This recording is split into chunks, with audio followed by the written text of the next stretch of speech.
Ay, wala na palang pambili ng project ng kapatid ko. Kailangan punta sa ATM, baka na mag-withdraw. Okay.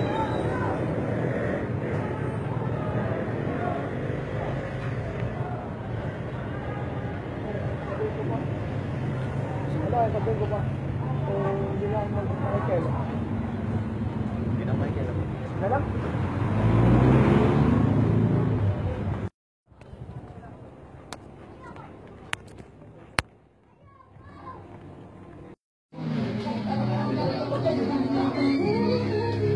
Uy, pare! Pare, yung ganda! Laro tayo, pare.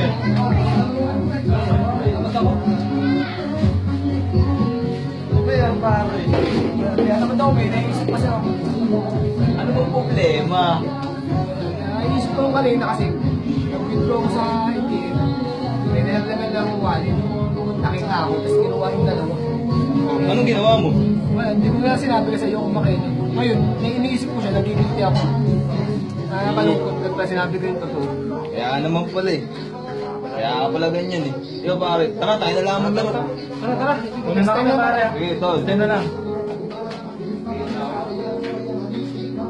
Di ba?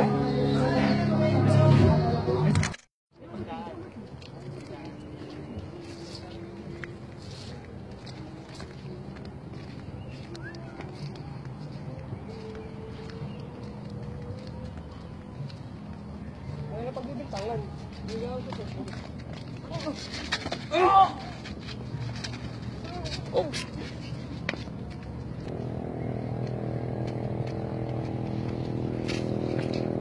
Okay, bugbugin nyo.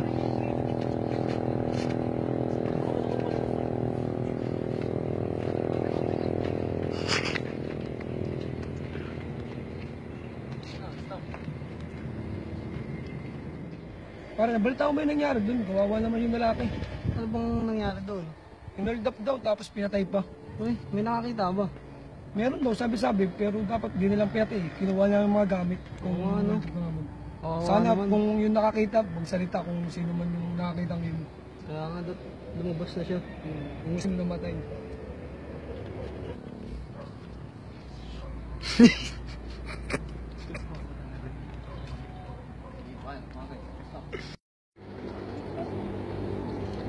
Yan talaga.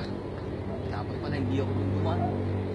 Ngayon, parang nakonsensya ako dahil hindi ko sinumpong. Kaso baka akong balikan ng mga pumatay. Kaya hindi ko lang siguro sasabihin. Pero, konsensya talaga ako. Hindi ako sa nangyayari. Pero kaya mo na. Lahat ng tao talaga may ganyang isip.